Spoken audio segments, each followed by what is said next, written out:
Ladies and gentlemen, thank you for standing by and welcome to the CNI FY20 results presentation. At this time, all participants are in a listen-only mode. After the speaker's presentation, there will be a question and answer session. To ask a question during the session, you will need to press star 1 on your telephone. Please be advised that today's conference is being recorded. I would now like to hand the conference over to your first speaker today, Mr. John McBain, Joint CEO of Centuria Capital Group. Thank you, sir. Please go ahead. Good morning, everyone. Thanks for joining. I'm John McBain, Joint CEO of Centuria Capital, and together with my fellow Joint CEO, Jason Hewich, and our Chief Financial Officer, Simon Holt, we'll take you through Centuria's FY20 results presentation. We're proud of Centuria's achievements during FY20, which have placed us on a good footing to begin FY21 in a very strong position. Starting on slide 4, this has been a transformational period for CNI. Our platform has expanded to 9.4 billion, a 50% increase since FY19. This growth is reflective of our ability to increase both the size and the breadth of our listed and unlisted real estate divisions through both direct real estate as well as corporate acquisitions, resulting in a record year of activity for the group. As we take you through the benefits of these platform changes, it's important to note that we now have more opportunities to grow our footprint in attractive asset classes and providing a wider range of fund options for both retail and institutional investors, as well as the equity capital markets. I'm moving to slide 5. The pandemic conditions in the second half of FY20 created social and economic conditions that many of us have rarely, if ever, seen in our working careers. Despite a significant amount of volatility and uncertainty, we'll be discussing today how Centuria's business model has remained robust. We continue to provide clear and simple themes to our investors. Our funds management platform comprises unlisted property fund types available to our deep investor network, as well as listed funds where we manage Australia's largest domestic pure play office and industrial REITs, COF and CIP. We focus on providing investors with exposure to compelling sectors, namely industrial, healthcare and decentralised office, which have generated diverse recurring revenues and income streams. Our plans to diversify into industrial and healthcare markets predate the COVID-19 pandemic and are excellent examples of how careful diversification can strengthen and insulate Centuria's platform. We've commenced FY21 strongly, executing this dual strategy of growth by direct real estate and growth by corporate transactions. Already in FY21, we've executed 600 million of direct real estate acquisitions, secured over 96% acceptances in Augusta Capital and moving to full takeover, and initiated a new fund channel through the imminent launch of the new Centuria Healthcare Property Fund. Jason Hewich will speak about these new real estate initiatives shortly. Turning to slide 6, as I mentioned, our platform has continued to transform. We're well positioned with exposure to attractive geographic markets throughout Australia and New Zealand, and with an 80-20 split between the countries. We are also aligned to the well-performing industrial, healthcare and decentralised office asset classes, and continue to offer a range of fund types, including listed and unlisted. Importantly, we have well-diversified capital sources, ranging from the capital markets to our very mature 20-year-old Centuria Direct network. Turning to slide 7. Our larger platform has generated strong results for Centuria security holders. Along with growing AUM, we've delivered FY20 operating earnings per security of 12 cents, ahead of our 11.5 cent guidance.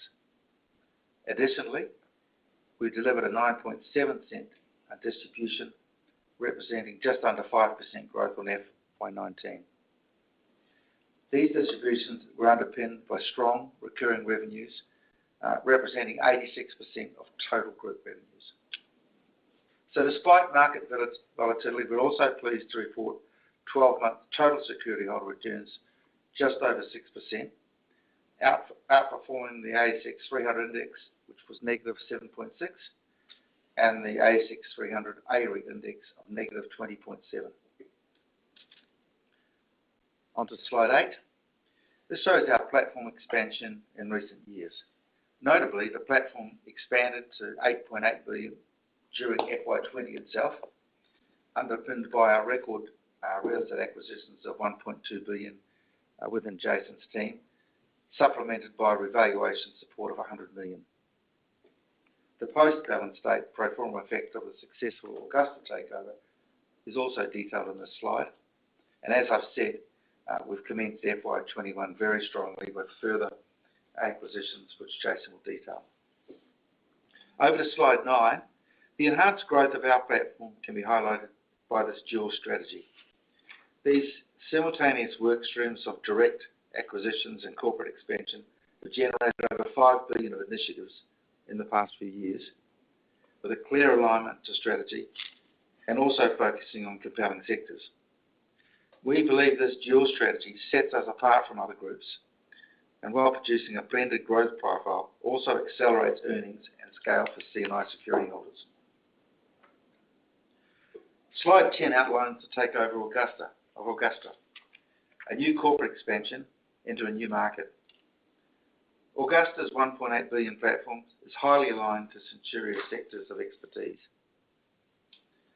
Augusta possesses a market-leading investor distribution network that services both retail and wholesale investors, along with expanding real estate revenues, and features an attractive fee card across both its listed and unlisted funds. The New Zealand real estate market is mature, well regarded, and has many similarities to the Australian market. It also possesses unique regulatory advantages.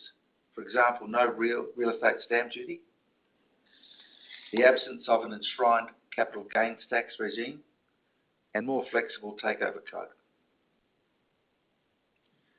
Slide 11 highlights our ability to expand Augusta's assets and return it to profitability ahead of schedule. Today, Centuria issued a formal notice to compulsory acquire the remaining Augusta shares, which are less than 4% of the register. By mid-September, we expect to complete the full takeover and integrate the business as a wholly owned, unlisted subsidiary. This will include delisting Augusta from the NZX while supporting the team to grow meaningful revenues. Augusta is the largest player in New Zealand's unlisted property fund market and the first to market a post-COVID property fund with the Augusta Property Fund. This was completed ahead of schedule in 9 days and well oversubscribed. We think this underlines the strong appetite from local investors. New Zealand was one of the earliest nations to enter a full lockdown in response to COVID, and it had recorded 100 days free of cases. Announced last night, today Auckland is entering a 3-day lockdown. However, we remain optimistic that New Zealand's relative isolation will allow it to be one of the earliest recovering nations. I will now hand you over to our Chief Financial Officer, Simon Holt, to present the detailed financial results for the group. Thank you, John. Slide 13 shows our investor returns. I'm very pleased to report that the group has delivered FY20 operating earnings of 12 cents per security, which exceeds our previous revised guidance of 11.5 cents. This equates to an operating NPAT of 53.3 million, which is an exceptional result, especially in light of the current market and economic volatility. It is a testament to the strength and resilience of our platform through this period of time. We have also continued to deliver strong returns via total distributions of 9.7 cents per security for the year, which is a 4.9% increase on FY19. On slide 14, this year has seen a 37.4% increase in property funds management earnings, excluding the impact of performance fees. This is a pleasing result and a reflection of the group's sustained growth in recent years. The group has continued to realise material performance fees, with this year's results underpinned by the completion of 3 property sales in our unlisted business. Just moving on to investment bonds. Due to the lower prevailing interest rates during the period, investment returns on capital guaranteed products within our investment bonds business has been lower. To ensure continued viability of these products, we have chosen to rebate a portion of those management fees, which has resulted in a decline in earnings for the business against FY19. In addition, recent market volatility has caused a reduction in our investment bonds AUM, which has impacted the group's management fees earned from this division as well. The co-investment segment remains a significant contributor to the group's results, with $32.1 million of earnings for the period. This is underpinned by the strong distribution yields on SIP and COF investments. Additionally, our co-investment recycling strategy for unlisted funds continues to support core earnings growth. Operating EPS for the year was 12 cents per security, which is marginally down on last year. This is mainly due to higher reserves being retained by the group for enhanced liquidity as a safeguard against the potential impact of COVID-19. Just moving on to slide 15. 86% of the group's total revenues are now derived from quality recurring revenue sources. This has positioned the platform strongly in the current environment. And we continue to generate stable recurring revenue streams from this quality and a very diversified or a more diversified platform. The proportion of recurring revenues has remained strong despite the realisation of these material performance fees, in particular on the back of those 3 sales I mentioned earlier. We have collected a total of $37.2 million, including GST, of cash from performance fees from the sale of Zenith Tower, 50% of 8 Central Avenue and 2 Wentworth Street in Parramatta, with an additional $32.6 million of fees embedded with our remaining unlisted funds. Turning to the balance sheet on slide 16, our prudent and disciplined approach to capital management has placed us in a good position to weather the potential effects of COVID-19 and take advantage of emerging opportunities as the pandemic unwinds. Despite COVID-19's impact, the group's net asset value per security has continued to strengthen from $1.32 to $1.44. The group has committed to reducing its level of gearing and repaid $35 million in September 2019.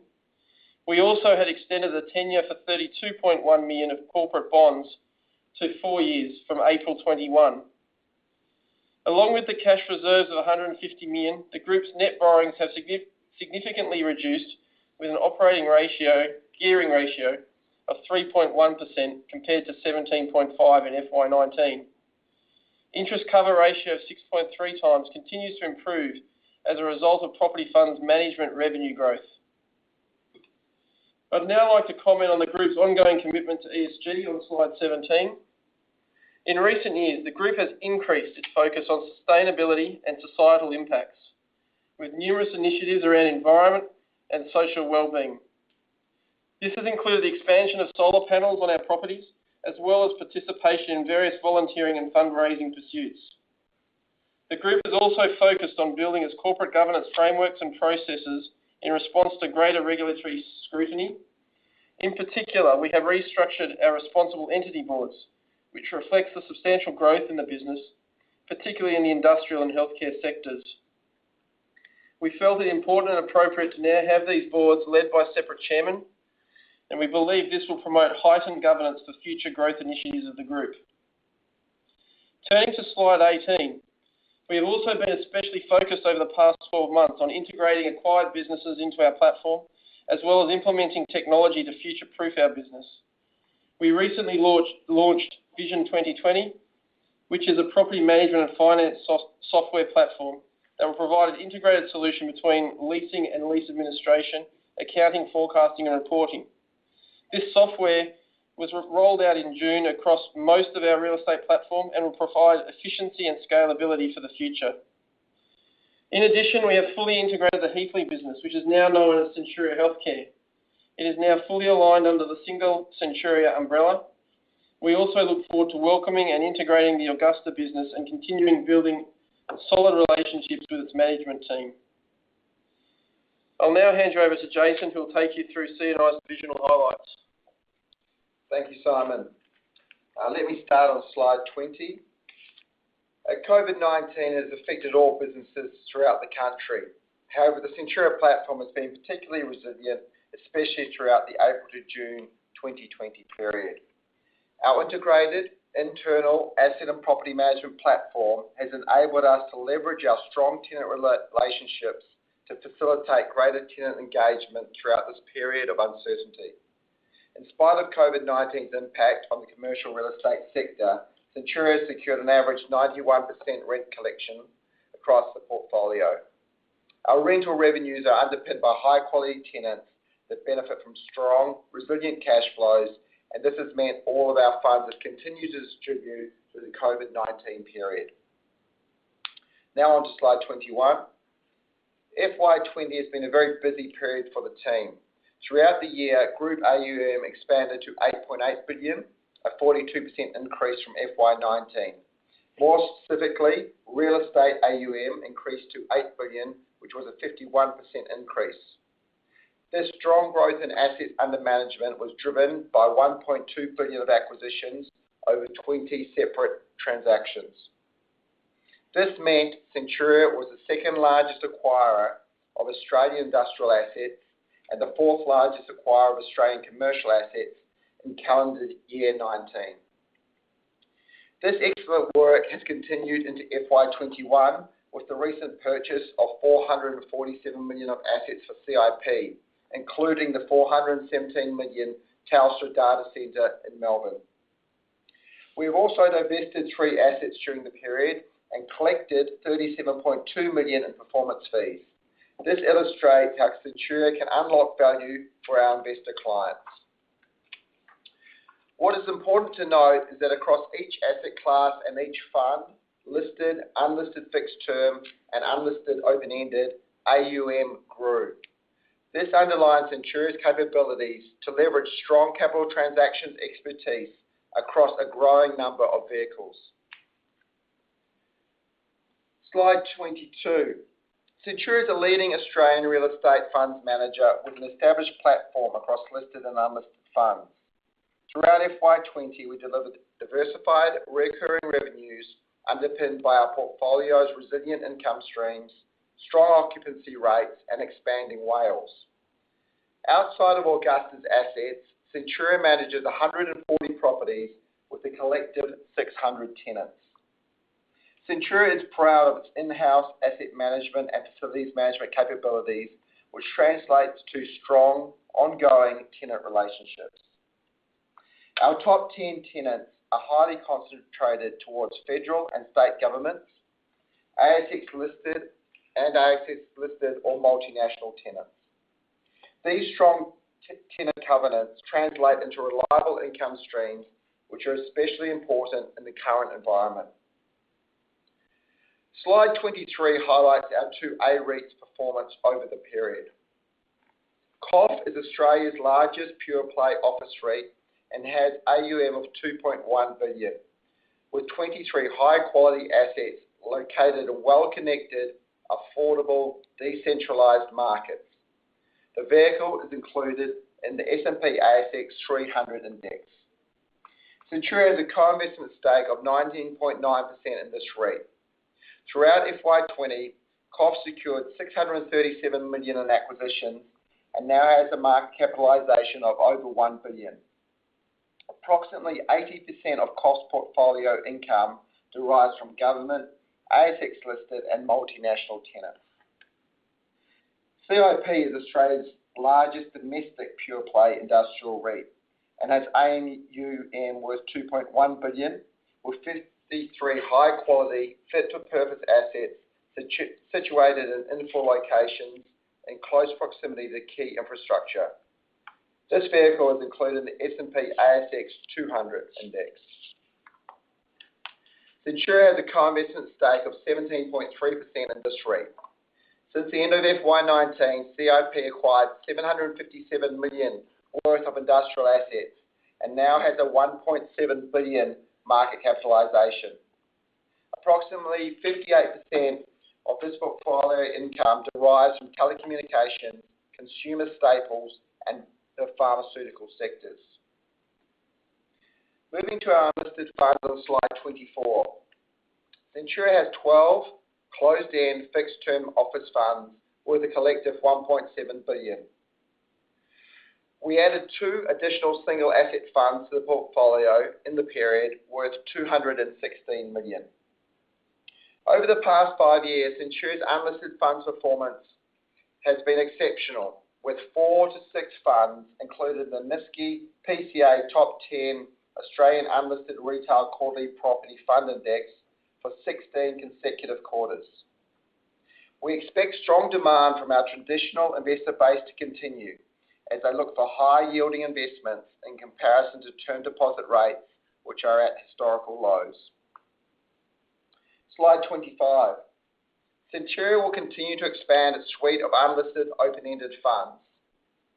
Centuria's diversified property funds, AUM, increased by an impressive 72% throughout FY20, now with a total value of 205 million. In FY20, the fund acquired 2 properties worth 93 million, bringing the total portfolio to 4 assets. Across the Tasman, there are also great opportunities to grow Augusta's open-ended funds portfolio.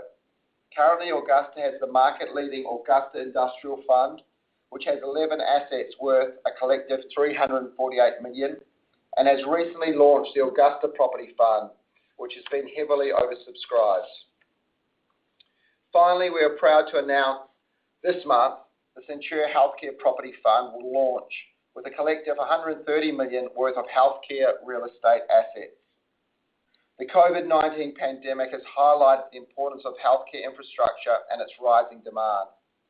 CHPF aims to cater to this demand and has already secured a seed pipeline of 6 high-quality assets geographically dispersed throughout Australia. Now on to slide 26 and more on our healthcare real estate platform. Centuria Healthcare has 45 high-quality assets owned across 10 fixed-term unlisted funds worth a collected 700 million. Centuria Healthcare specialises in healthcare real estate that provides cost-effective models of care. In addition to its current AUM, Centuria Healthcare has a $500 million mandate with AXA Investment Managers and Grosvenor Group. Now I'll hand back to John to talk through our investment bonds on slide 27. Thanks, Jason. Last year, Centuria launched a new investment bond product called Centuria Life Goals. Centuria is the 4th largest investment bond manager in Australia with 800 million in assets under management.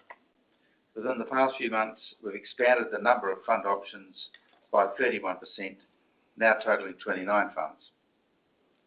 Recently, we launched an investment bond calculator, the first of its type, to help financial advisors and retail investors forecast projected earnings based on the selected fund options and financial contribution scenarios.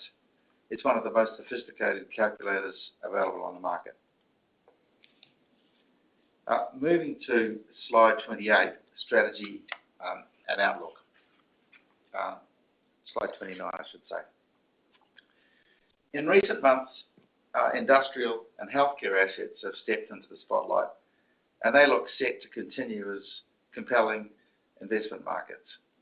In our view, decentralised office markets should outperform other office sectors in addition.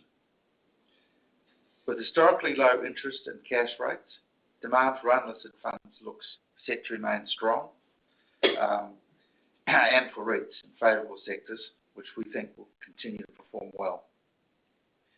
We believe with our strong balance sheet, our strong distribution network, high recurring revenues, and our expanded investment platform, Centuria is on its way to becoming a top 3 ranking Australian listed external real estate manager. Can I close by thanking you for your support, congratulating Jason on his appointment to Joint CEO during the year, and thanking all the Centuria staff for a big effort in what are challenging conditions.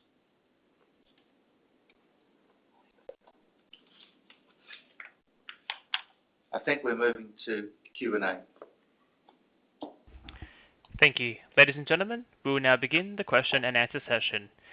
If you wish to ask a question, please press star 1 on your telephone and wait for your name to be announced. If you wish to cancel your request at any time, please press the pound or hash key. Your first question today comes from the line of Tom Bodor from UBS. Please go ahead. Good morning, everyone.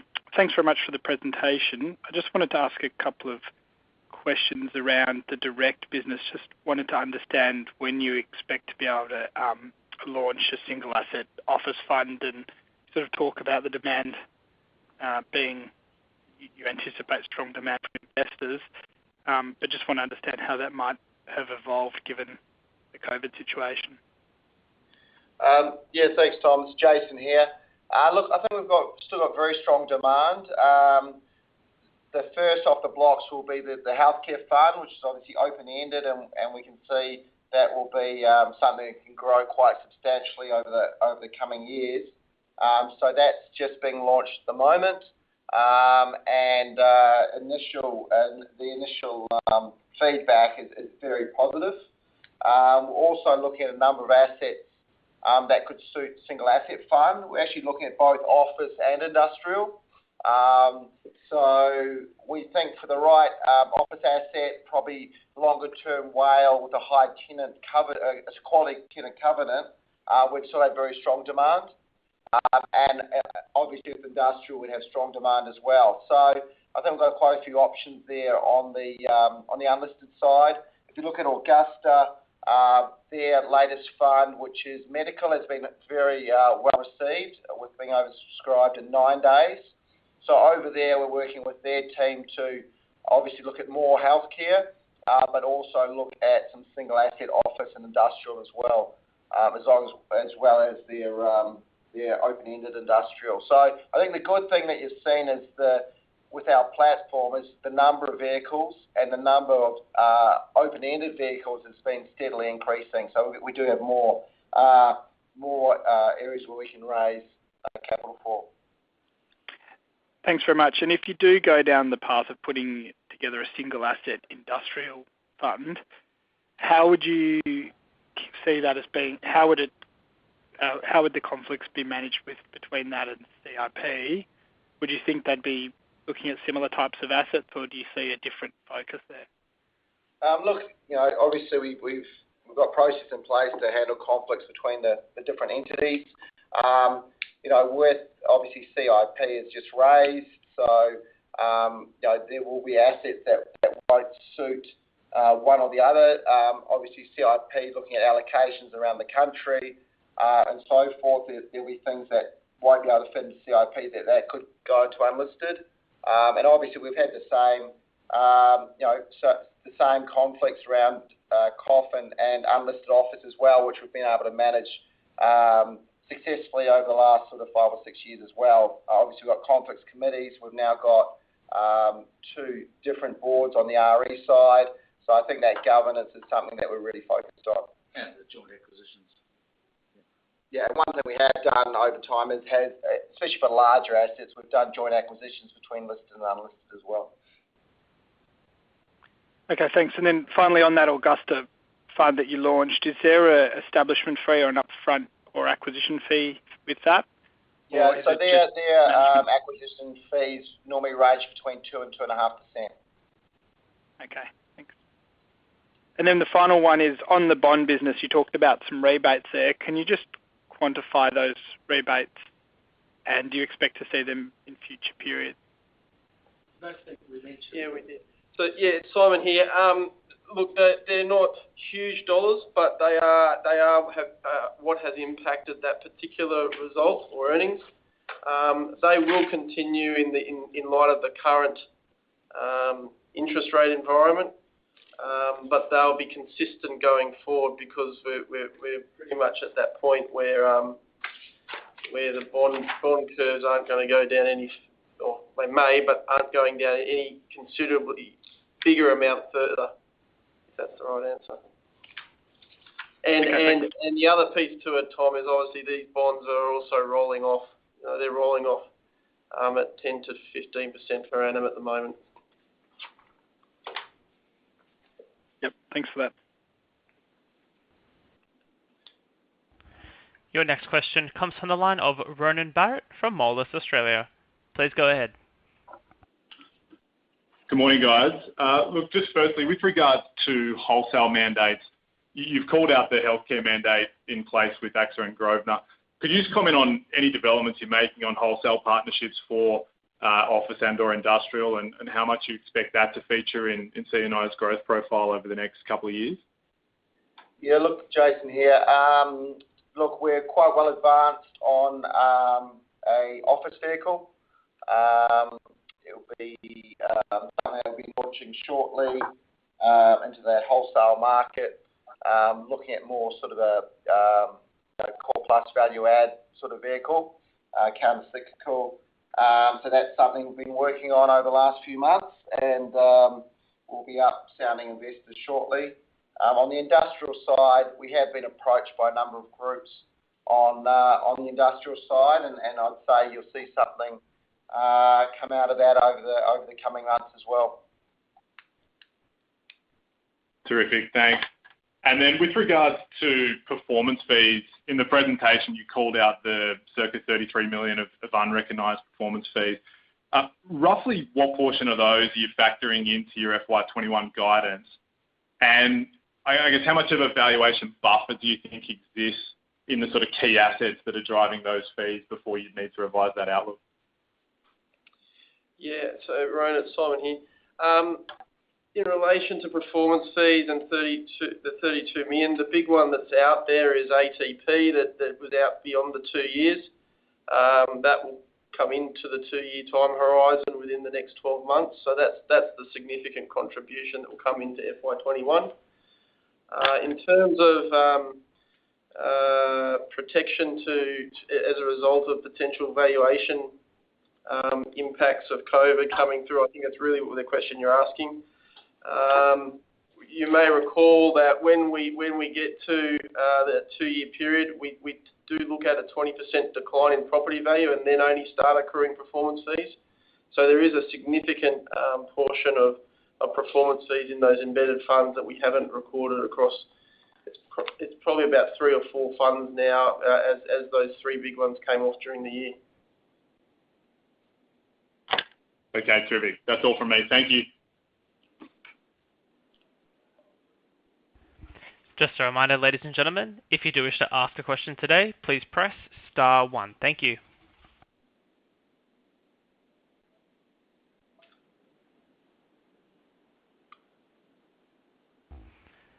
Just another reminder, ladies and gentlemen, if you do wish to ask a question today, please press star 1. Thank you. Your next question comes from the line of Shane Solly from Harbour Asset Management. Please go ahead.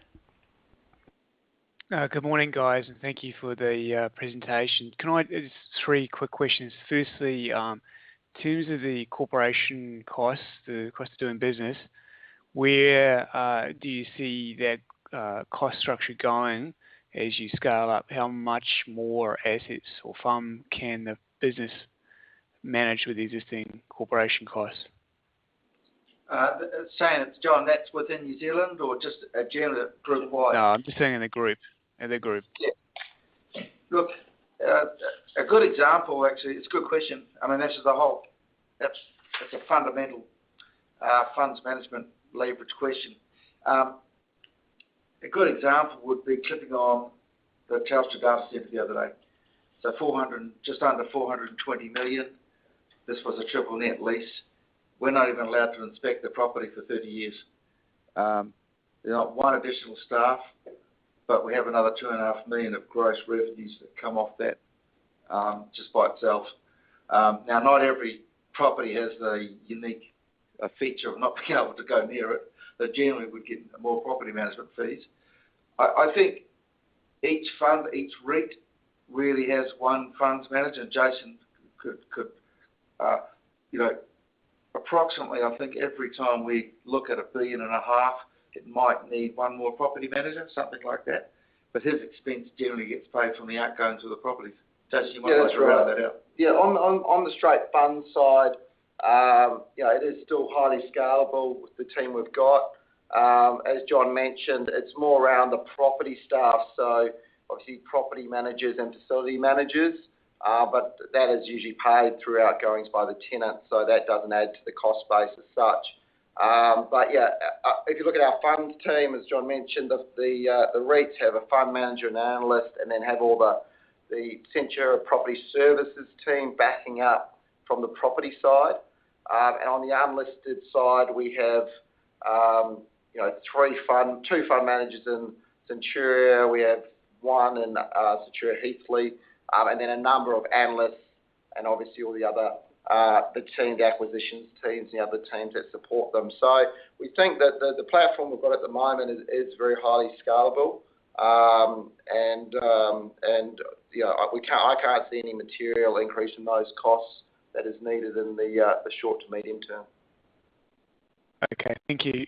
Second question, just regard to the bonds business. I appreciate the comments earlier on, but is there things you are doing with that business to, address if rates stay abnormally low for the near term? What are you going to do with the business differently? Probably, Shane, it's John again. Yeah, thank you for the question. Really, there's only one small part of the bond, well, not small, there's about 25% part of the bond business that is affected by these unusually low rates. And we do have a plan that we're working with the regulator on.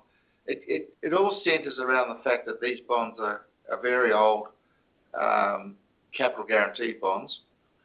So the issue is we're earning a fee off them if all the time, and the investments are highly regulated by an investment process called Logic, which APRA introduced during the GFC, which effectively means it's extremely difficult to get good returns. At the moment, we're approaching the regulator and trying to transfer, have a vote to transfer some of those bonds out of this highly regulated capital guarantee market into a more generalistic, unitised investment structure. So we'll let you know how we go with that. Obviously, it's very sensitive. It would have to be subject to a wide-ranging vote. We can't change the outcome for investors, some of whom have been there for a number of decades. But frankly, this was an extremely good product that was pretty well blighted by some regulations that came in, and it's been very unfortunate for the investors, but we were powerless to help them at the time. Okay, thank you. Just a final question. In terms of accelerating activity with Augusta, how quickly are you able to, expand that business? Yeah, probably Jason, I'll share that question. It's John. Yeah, and I think that's another excellent question.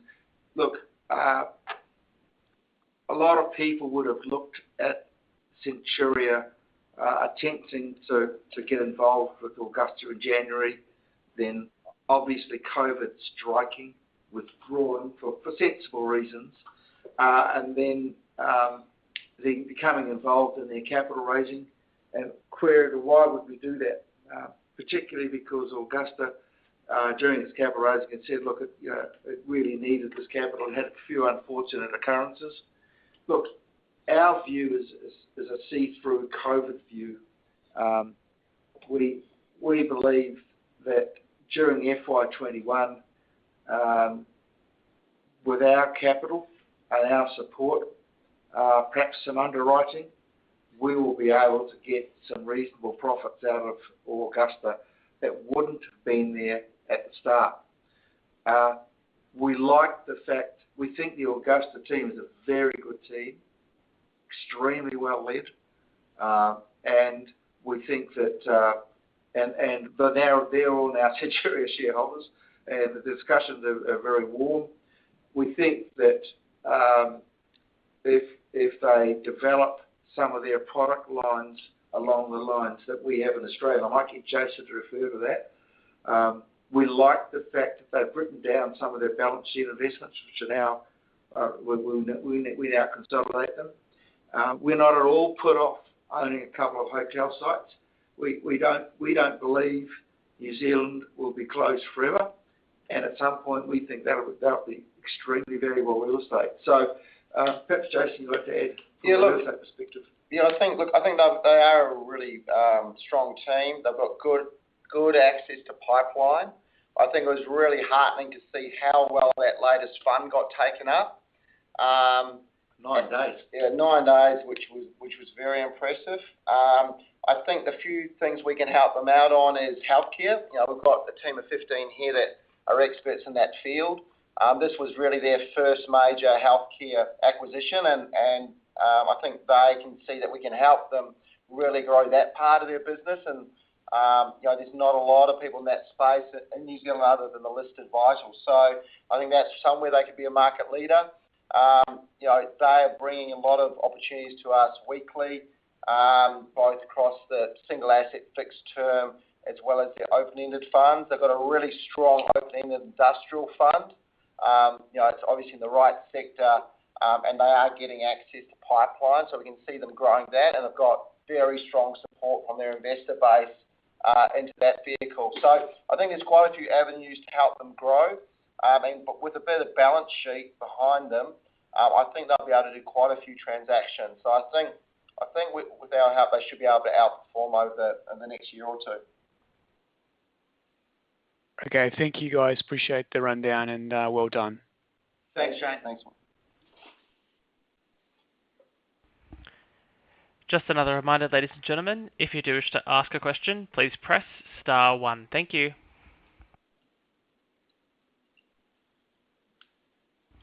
We have a question from the line of Tim Lee from UBS. Please go ahead. Thank you, and good morning, everyone. Thanks for the presentation, gentlemen. My question is just a general question, really, about the acquisition environment. Obviously, you've got an opportunity set ahead of you.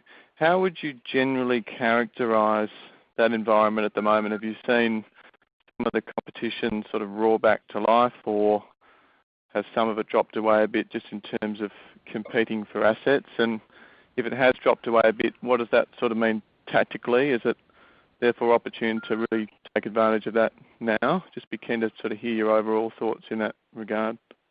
Yeah, look, it really depends on the sectors. Obviously, it's probably a lot harder for some of the offshore groups to buy at the moment when they can't inspect assets if they don't have teams down here. So there's probably a few of those that are sitting on the sidelines. Probably the other thing where we've got a little bit of a benefit is having a Brisbane and a Melbourne office.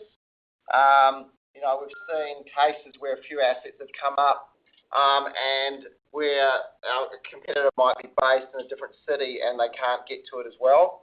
So it's very hard for a lot of them to buy if they can't inspect. So, if it's in Sydney, Melbourne, Brisbane, then obviously we've got people on the ground there. And then on the sector front, industrial is still firm, if not firmer than it was a few months ago, pre-COVID. It's extremely strong. You've seen some of the offshore groups, as I said, probably just sit back a bit because of the travel restrictions, but all the onshore players are going after those assets. I think obviously Telstra was a huge one for us. But we also announced 2 smaller purchases, and we said we're in DD on another 3 purchases. So I think you'll still see our acquisitions team, get access to that pipeline of those smaller assets that historically we've been very, very active in.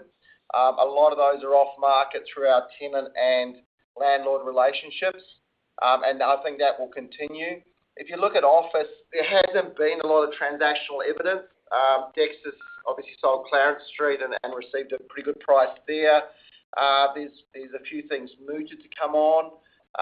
We definitely haven't seen any distress as yet. But we would expect maybe some opportunities to come up, which would allow us to take advantage of those. I think we've got very good demand, as I said, especially on the unlisted side of things, to buy office assets if the metrics are right. Okay, thanks, Jason.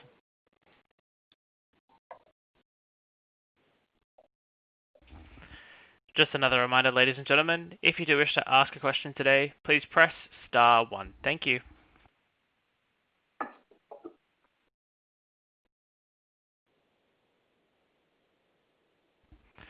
There are no further questions at this time. I'd like to hand the conference back to today's presenters. Please continue.